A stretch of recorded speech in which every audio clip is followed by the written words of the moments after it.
Olá pessoal, tudo bem? Sejam bem-vindos a mais um vídeo do canal. Hoje nós vamos falar sobre os furacões 2020, né, da temporada do Atlântico Norte. E sempre que está falando de furacões, a presença ilustre do professor Marcel. Boa noite, professor. Boa tarde, professor Marcel. Boa tarde, pessoal. Bem-vindo aí ao canal. É um prazer estar aqui com vocês, assim, só grandes nomes. Então, um grande prazer estar ajudando você, Thiago. Muito obrigado.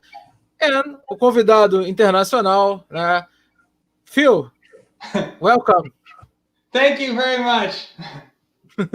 Well, eu sempre esqueço que eu tenho que falar em português. I speak em português. Marcel speak in English. I forgot. Bom, Marcel, vamos lá. Vamos começar aí com o Phil para ele falar a projeção dele. So, Phil, you released yesterday. You released your prognostic for the rest of the season. Can you tell us a little bit about it? Yeah, so our most recent forecast is for a total of 19 storms. That includes the 3 that have already formed. So we had Arthur and Bertha that formed earlier. We have Cristobal out there right now, which is just emerging from Mexico. Of those 19, 9 becoming hurricanes, and of those 9, 4 becoming major category 3, 4, 5 hurricanes. Those are hurricanes with winds of 111 miles per hour or greater. Então ele lançou o último prognóstico, então agora subiu para 19 tempestades nomeadas, sendo delas 9, anteriormente eram 8, e continua ainda 4 com furacões de alta intensidade, são aqueles que têm velocidade acima de 111 milhas por hora, tá? São categoria 3, 4, 5. That's a slight increase from what we forecast in early April, where we forecast 16 storms. Of those 16, 8 becoming hurricanes, and of those 8, 4 becoming major hurricanes. Teve um pequeno incréscimo, né? Então ele aumentou aí um pouco mais os sistemas nomeados e aumentou mais a quantidade de furacões, de vez 8 para 9. Ok. O que quer dizer esse Hurricane Days? Pede para ele explicar, por favor, esse Hurricane Days. What does it mean, the Hurricane Days, Phil, please? So hurricane days are basically the number of days that you have a hurricane each year. So the Hurricane Center does advisories every 6 hours. So every 6 hours that you have a hurricane is basically 1/4 of a hurricane day. So basically, if you have 9 hurricanes and 40 hurricane days, that means that the average hurricane lasts about a little over 4 days. O quanto que dura? Por exemplo, a cada 6 horas sai o aviso sobre as tempestades, furacões. Então, à medida que ele for continuando com intensidade de furacão, vai contando as horas, né? Cada 6 horas vai contando dias. Então, se são 9 furacões, o prognóstico, para 40 dias de furacões, então cada furacão teria uma média de 4 e pouco dias de vida. Ok. Sorry, Phil. I was going to say, and accumulated cyclone energy, that's an index that's used frequently by NOAA, and it accounts for the frequency, the intensity, and the duration of storms. So a very, very short-lived named storm like Bertha earlier this year generates almost 0 ACE, very little ACE, whereas a very long-lived, intense hurricane like Dorian last year generates a lot of ACE.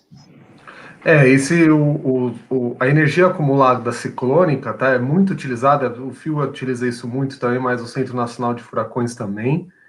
Então, o que isso quer dizer? Isso vai contando a frequência, a duração e a intensidade de cada sistema. Tá? Então, por exemplo, o que nós tivemos agora, o Bertha, durou muito pouco, foi muito fraco, então deu pouco de energia ciclônica acumulada. Tá? Então, à medida que vão ter tempestades mais fortes, aí vai aumentar esse número. O prognóstico está em 160, aumentou um pouco também. O que é muito alto. 160 is very high, right, Phil? Yes, it's about 100. It's about 50% more than normal. We have had in prior years. I'm trying to remember. In 2017, accumulated cyclone energy was. Hang on one second. Let me pull up and get you the exact number. But I believe it was just over 200 that year. So it can go up even higher. But 160 is pretty high for that. The average is about a little over 100. Let me give you the exact value for 2017 here. Okay. Hang on one second. Sorry, you should have that number memorized. No problem at all. Let's see, the exact value for 2017 was 225. Is that a record-breaking 225? No, the most in 2005 we had 245, and the highest record, the highest value on record, was actually set all the way back in 1933, 259. We actually have a paper that we're just about ready to submit to the bulletin of the American Meteorological Society, where we talk in detail about the 1933 hurricane season. Yeah, I read a few years ago a paper from Chris Lancey. Just a second. I read a paper from Chris Lancey a few years ago that showing that the 33 season was so intense, and we probably missed some thunderstorms from like the coast of Portugal, maybe the Cabo Verde Island, somewhere there, because we didn't have the hurricane hunters at the time. Oh yeah, no, it was definitely an incredibly active season, and one that like we said, we're obviously it's been talked about a little bit. We're trying to do kind of a full paper on the season, going into a lot more detail as to just how much activity there was, discuss a little bit about some of the activity we might have missed, and then also kind of highlight what the large-scale environment looked like that year. So let me translate this. Então, o que ele falou é o seguinte, tá 160, é um número muito alto. Porém, em 2017, teve em torno aí de 225, tá? E não é o recorde. Aí nós temos em 2005, tivemos aí o quanto que acumulou de energia ciclônica foi 235, mas o recorde é em 1933, quando teve 245. O normal é ter em torno de 100, um pouco acima de 100, tá? Essa energia ciclônica acumulada. Nós vamos ter 160, então vai ser ativo. Por enquanto, não há demonstrações de que vai ser um número recorde. Tá? Inclusive, ele comentou comigo que está lançando aí na Associação Meteorológica Mundial um artigo falando dessa temporada aí de 1933, né? E eu questionei ele por um artigo que eu vi do professor Chris Lancey, que falava justamente dessa temporada e o quanto que a gente perdeu, porque na época não tinha os caçadores de furacões, tal, então o quanto que a gente não perdeu ainda de tempestade de 1933, né? Ok, thanks. Pergunta para ele por que houve esse aumento no prognóstico dele, de 16 para 19, de mais um furacão. O que levou ele a colocar esse aumento? Ele vai falar isso aí para frente, tá? Ele nos próximos slides acho que ele vai falar, tá? Pode ser? Ok, go ahead, Phil. Thanks. What was that? No, go ahead. Continue. You can continue. Yeah. You just asked me another question. Sorry. He was asking about what were the characteristics that made you change the prognostic. Oh, okay. You're gonna show the slides, right? Sorry, I could maybe understand it in Spanish, but in Portuguese, not that much. Yeah, so basically there's a couple of factors that went into it. We did increase the number of named storms from 16 to 19. The primary reason why we did that is because we've already had 3 storms that formed this year. O que ele aumentou foi o número de tempestades, porque nós já tivemos 3 já agora, né? Já que receberam o nome, então eles tiveram que reajustar esses números. We also increased the number of hurricanes from 8 to 9 because overall, just the atmospheric and oceanic environment looks more conducive for an active hurricane season than it did in early April. A little bit more conducive. Ele falou que passou de 8 para 9 porque a atmosfera parece estar um pouco mais favorável para o desenvolvimento de furacões. Um pouco mais, então eles tiveram que corrigir isso daí. Ok. Phil, El Niño, La Niña, or neutral? Yeah, so that's a good question. Let me pull up my El Niño slides here. So when it comes to El Niño right now, here's what the water temperatures look like across the eastern and central, or basically across the Pacific Ocean. So yellows, reds indicate warm, blues indicate cold. And we can see that you're starting to see quite a bit of cold water starting to show up in the eastern and central tropical Pacific. Right now we have neutral, which means neither El Nino nor La Nina, but it looks like we're trending more towards La Nina, colder water in the eastern and central tropical Pacific, right now running about 0.5 degree Celsius colder than normal. Tá, então assim, você pode ver em amarelo temperaturas mais altas, em azul temperaturas mais baixas. Então você pode ver que na parte leste e central do Pacífico, as temperaturas estão geralmente mais baixas, cerca de meio grau mais baixo, meio grau Celsius mais baixo, mas ainda é relativamente neutro, ainda não é uma laninha total. Então é uma fase mais neutra por enquanto. We've also seen a pretty dramatic cooling trend in the last couple of months. I know it's probably a little hard to see in the screen, but basically if you follow the cursor from May through June, you can see all these curves are going down. So we've seen a lot of cooling across the eastern and central tropical Pacific, both at the ocean surface, but also deeper down into the ocean, down about 300 meters in the ocean. The water temperatures have cooled considerably, which I think means the odds of El Nino this summer and fall are very low, and I think the odds of La Nina continue to increase. Não dá para ver muito bem como ele falou, mas dá para ver assim se a gente interpretar o gráfico ajudar. Né? Você pode ver que nos últimos meses caiu muito a temperatura, né, por toda a região do Pacífico, né? Principalmente aquele gráfico ali da direita que mostra os 300 metros de profundidade, tá? Abaixo da camada de mistura do oceano. Então caiu bastante a temperatura. Então isso indica que vai ser mais laninha do que El Niño, tá? Tudo assume que isso vai ser, especially during the peak of the season, right, Phil? We're gonna have like La Niña probably.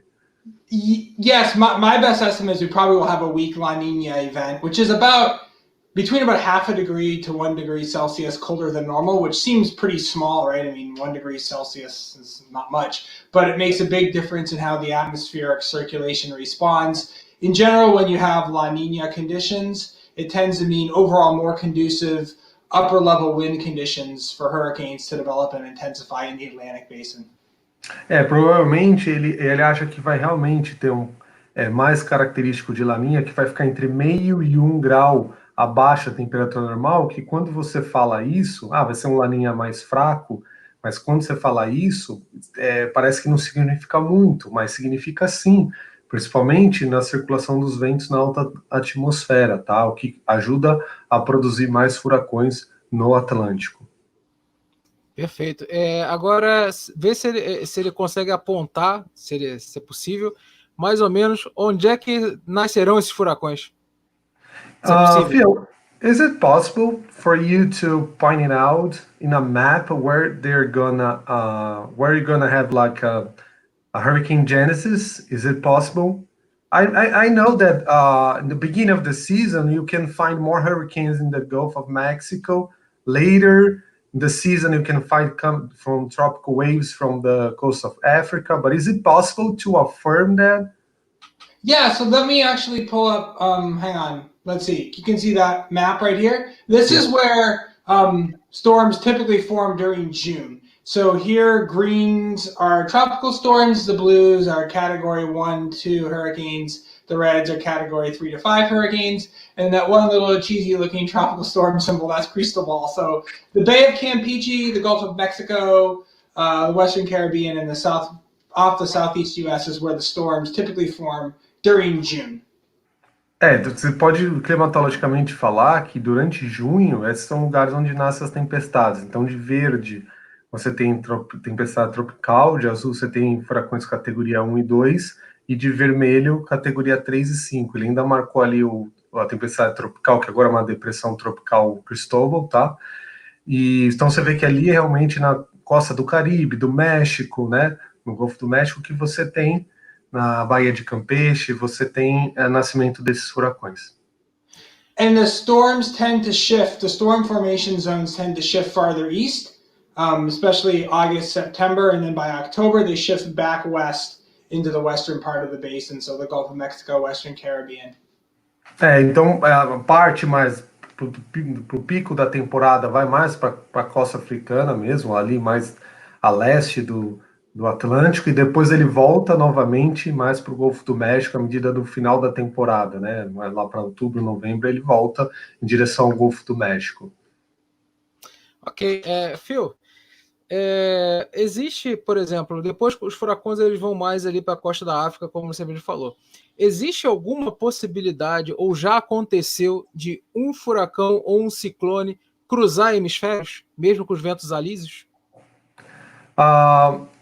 You told that there are hurricanes coming from the coast of Africa, west coast of Africa, but is it possible, because they come in a low latitude, is it possible for any tropical cyclone or hurricane to cross the equator, to cross the hemisphere?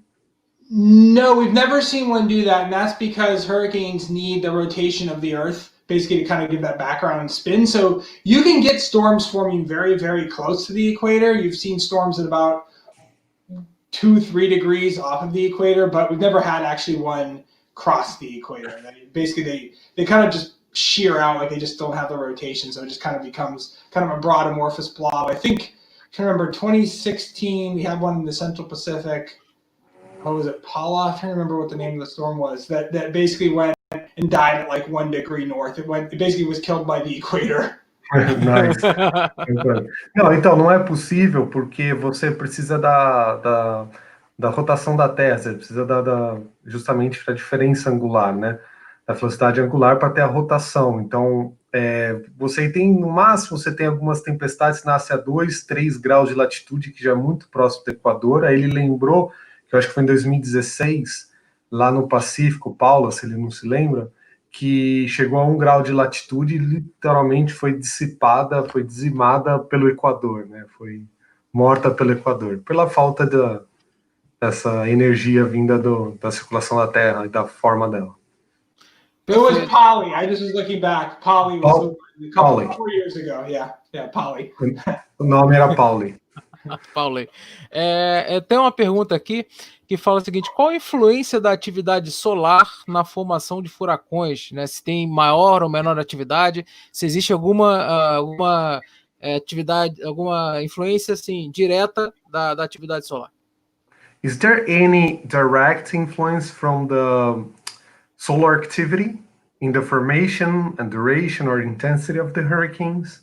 Yeah, I mean, there's not a lot of direct solar influence. I think the primary thing you can get is if you have, especially in an El Nino winter. So if you have El Nino December, January, February, often what that generates is you end up with, over the tropical Atlantic, it tends to be drier. So if you have more incoming solar radiation during the winter, it can kind of heat up the ocean surface. So typically, if you have El Nino the previous winter, the Atlantic the next summer tends to be a bit warmer, and some of that is a little bit of the solar influence. But with things like sunspots and along those lines, the relationships are pretty weak. The solar impacts on hurricanes tend to be pretty weak on like a seasonal time scale. É muito fraco o impacto, principalmente manchas solares, tá? Nos furacões é praticamente inexistente, é muito fraco até para poder contabilizar isso daí. Porém, ele acha que, por exemplo, se você tem um final da temporada, por exemplo, um final do ano com El Niño no Atlântico, então você tem um tempo mais seco, então tem muita radiação solar chegando na superfície oceânica, então esquenta os oceanos, então você vai ter aí mais energia disponível para a formação dos ciclones, tá? Então é uma relação indireta, tem mais a ver com essa questão do El Niño e La Niña no final das contas. Obviously, if you get a huge volcanic eruption in the tropics and you have a big, ash injection up into the high levels of the atmosphere, and you basically get a lot of reflection of the dust and reflecting the solar, you can see a big change. That can cause a significant cooling of the water, and that could cause more significant impacts. But we don't get too many huge, volcanic eruptions near the equator. But after Pinatubo, the Atlantic hurricane activity was reduced pretty significantly for a few years. Do you remember when it was a Pinatubo eruption? December 91, I believe. All right. 1992. 92? Okay. 1992, né? Acho que sim. Então, ele falou, se tiver uma grande explosão vulcânica, né, ele lembrou do Pinatubo em 92, talvez você pode ter muito particulado na alta atmosfera, o que bloquearia muito a entrada de radiação, você teria um esfriamento considerável, então você teria uma diminuição na quantidade de furacões, sim. Nossa, uau! Phil, por favor, uma coisa que eu sempre quis saber a diferença, claro que você tem questão de correntes oceânicas e tal, mas qual a diferença entre os ciclones no Atlântico e no Pacífico? Se existe essa diferença de formação ou não? Something that was always on his mind, on Thiago's mind. He knows that there is difference on the ocean, but what is the difference in the hurricanes from the Atlantic and from the Pacific, the east coast of Pacific? Oh, so basically hurricanes in the Atlantic and in the Eastern Pacific, obviously they're both called hurricanes. They form from fairly similar mechanisms. The thing is, in the Atlantic, most of your major hurricanes form from the waves coming off Africa, whereas in the Eastern Pacific, you can get storms forming kind of out of what's known as, you get a more defined convergence zone of basically where winds converge, and you get a spin up when you get thunderstorms in there. Storms can spin up off of that, as well as the Eastern Pacific. Eastern Pacific hurricanes tend to be fairly constrained latitudinally. So basically, in the Atlantic, you can get storms going all the way to 30, 40 degrees north. Whereas in the Eastern Pacific, the water temperatures get cold really fast as you get north of out of the tropics. So the storms die. They don't go very far north. They just die really quickly once they get up about 20 degrees north. They say around the coast of Mexico, right? Mexico. Yeah, right? yeah. So typically, the Atlantic, the storm formation zone is more spread out across the whole basin, whereas in the Eastern Pacific, it's kind of in this tight little box. You get all these storms forming in this tight little box. They almost all do the exact same thing. It's kind of, there's a lot less kind of variety than the Atlantic, where you get storms forming everywhere and tracking every which way. Não, porque basicamente no Atlântico você tem toda a base, né? São aquela área de convergência no Atlântico, então vem aquelas ondas de leste, então espalha, você tem uma zona muito maior para desenvolver. Já no Pacífico, você tem uma área muito mais, uma caixa muito menor, porque as águas esfriam muito rapidamente, né? Então fica mesmo retido ali na costa mexicana para se desenvolver.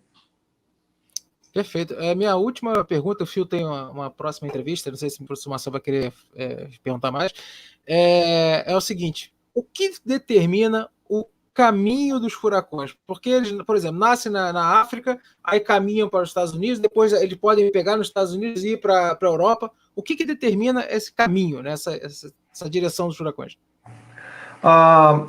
He's making a question, a good one, because last year we seen Dorian just like moving away from any island, basically like avoiding continents, avoiding Florida, avoiding the east coast of America. So it leads to intensity, real intensity hurricane. But his question is, why does it make this turn? Why you have a hurricane's genesis coming from Africa, and suddenly they go north, they go through the central Atlantic, and then they go to Europe? What do they make this turn? Yeah, so the primary mechanism steering hurricanes in the Atlantic is basically your high pressure zone in the subtropics. And so typically your high pressure zone, you can see the mouse on here, is, let's see, can you see the mouse on the screen? Let me see, if I do this, can you see it now? Yeah, I can. Yeah, okay, so basically you have this big high pressure zone in the subtropical Atlantic, and basically hurricanes tend to track around that subtropical high pressure zone. So they track across from Africa, they move from east to west across the basin, and then the subtropical high tends to be weaker in the western part of the basin. And so if that subtropical high is shifted farther west, that's when you get problems for the United States, because the storms track farther west and they make U.S. landfall. Whereas if the subtropical high is shifted a little farther east, what they talk about is kind of a weakness in the ridge, and that's where these storms will tend to recurve and go back out to sea. So kind of to a very, very crude first order, it's where the subtropical high pressure system happens to be set up at the time when the storm is there. Sometimes if you get a mid-latitude system that digs in from, say, the central United States, it can kick a storm out too and kick it up out to sea. So that's kind of a lot of how these storms hinge on whether they make landfall or recurve. Sorry, that was a long explanation. No, that's okay. And if you have in the Central America, if you have upward flow in the atmosphere, it can correct. Can change the course as well, like we correct. See. Yeah. But kind of the canonical steering flow is the kind of the subtropical high in the Atlantic basin. But yes, obviously, if you have if you have middle latitude systems digging down, that can pull storms straight north. And so basically, hurricanes kind of behave like a pebble in a stream, and kind of the mid latitude flow, broadly speaking, is the stream that steers the storms. All right, good. Então, tudo depende dessa alta subtropical, tá? Um sistema de alta pressão que ele desenhou ali no mapa, tá? E que aquilo vai ajudar a orientar a direção dos furacões. Se ele estiver um pouco mais para o oeste, vai apontar diretamente para os Estados Unidos. Se essa alta subtropical estiver mais no centro do Atlântico, faz com que ele faça essa curva.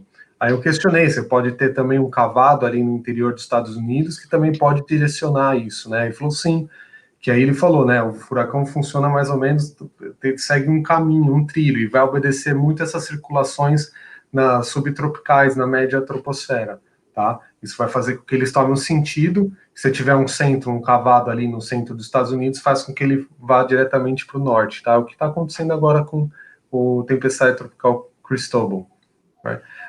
We can call it as a Bermuda High, right? Yes, yes. Nós chamamos de sistema de alta pressão das Bermudas, tá? Perfeito. Bom, o Phil tem outra entrevista agora para dar, e só para as pessoas saberem que estão nos assistindo, que o Phil é um dos maiores especialistas do mundo em furacões, e ontem ele deu o prognóstico dele, né? E hoje ele está aqui no canal. Eu agradeço muito o Phil pela tudo que ele tem me ajudado, por tudo que tem feito aqui pela gente, pelo canal. Professor Marcel, transfira esse agradecimento, por favor. I want to thank you, Phil, because I mean, you just released this prognostic yesterday, so it's a great honor for us that all that you've been doing for Thiago, helping him out with this subject. It's a great honor to have you here right after the release of the prognostic. Thank you so much. Thanks so much for having me. Pergunta se ele quer dar algum recado final para a gente terminar. Would you like to give any other final considerations, Phil?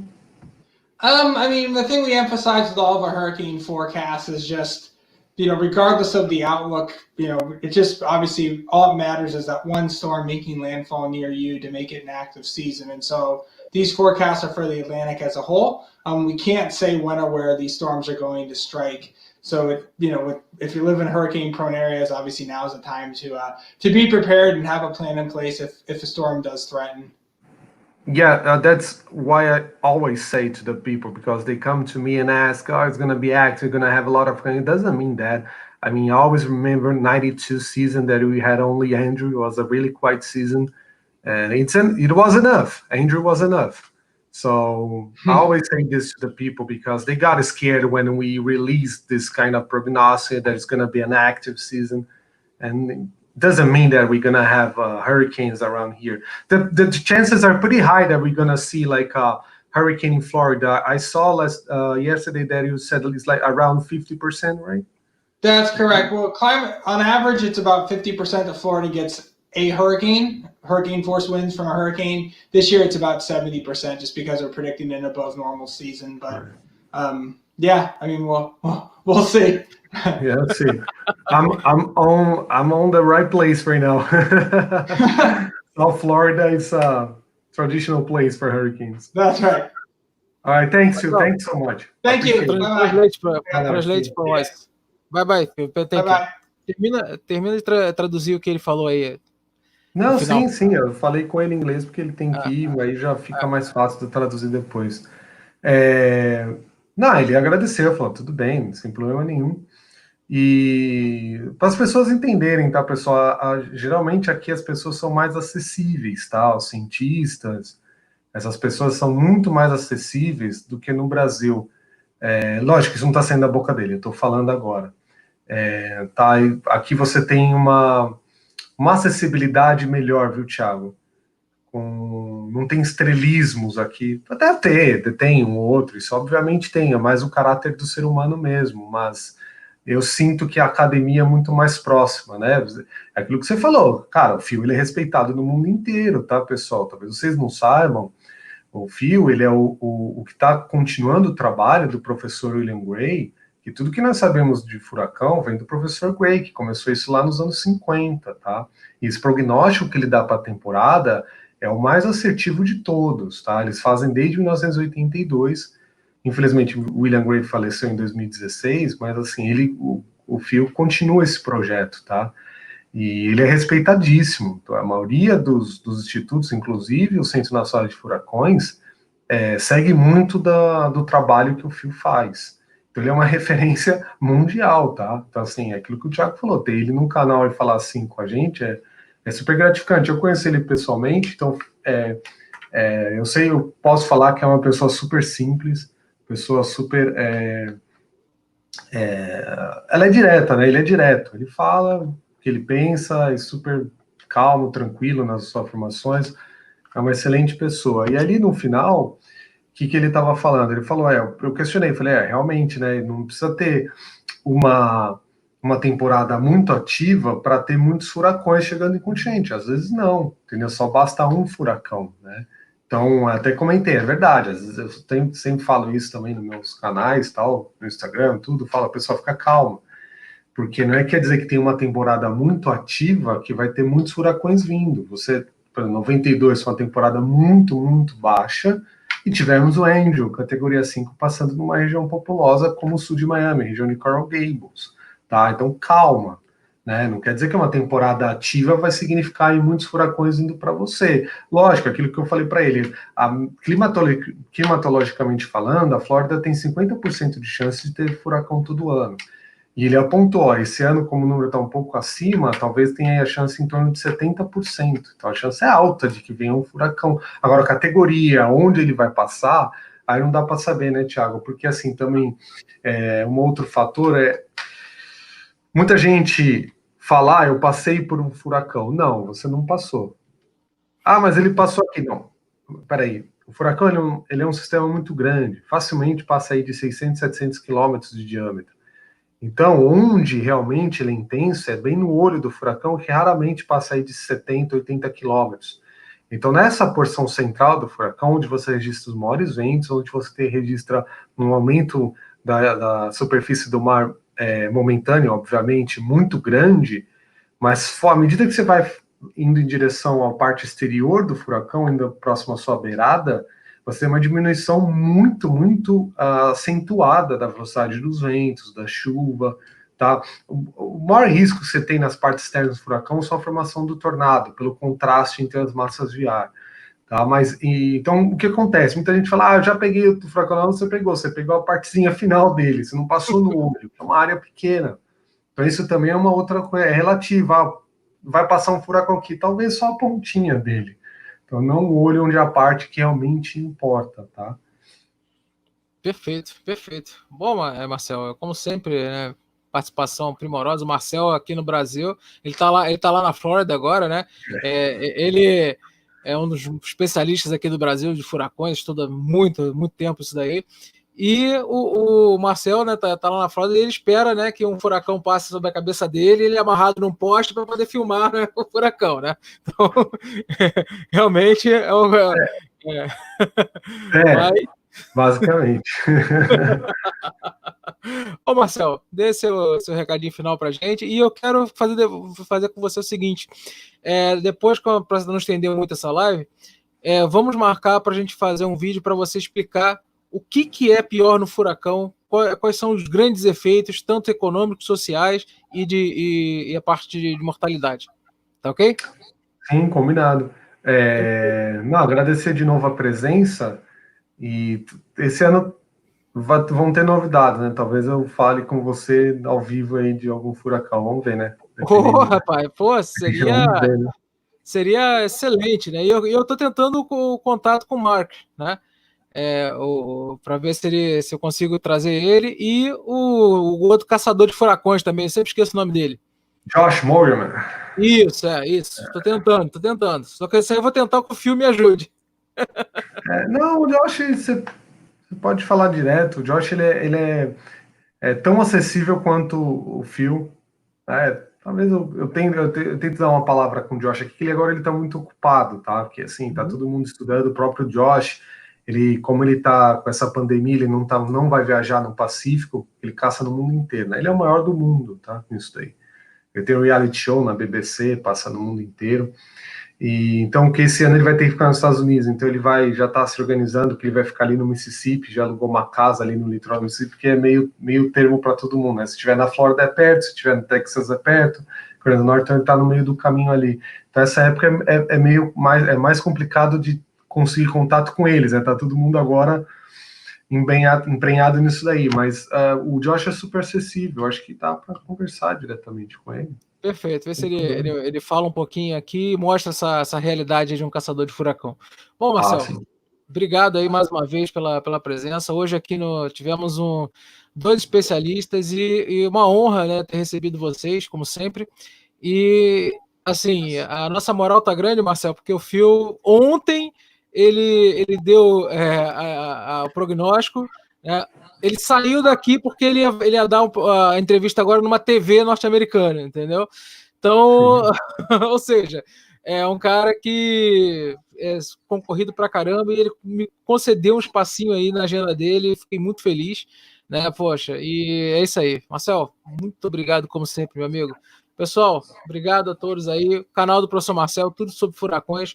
Se quiserem saber um pouco mais dessas, se inscreva lá no canal dele, dê uma olhada, ele está sempre explicando alguma coisa, principalmente agora quando começar a ficar mais ativo, ele quebra o pau lá junto com o furacão. Meu canal no Instagram, Prof Marcel Ligabo. Isso aí, beleza. Tá? Então, quem me segue no Instagram, eu vou marcar o professor Marcel lá para poder seguirem lá. Pessoal, forte abraço, até a próxima. Obrigado, Marcel. Tchau, tchau. Opa, peraí, esqueci de botar a tela final. A live tem esses problemas aí. É. Valeu.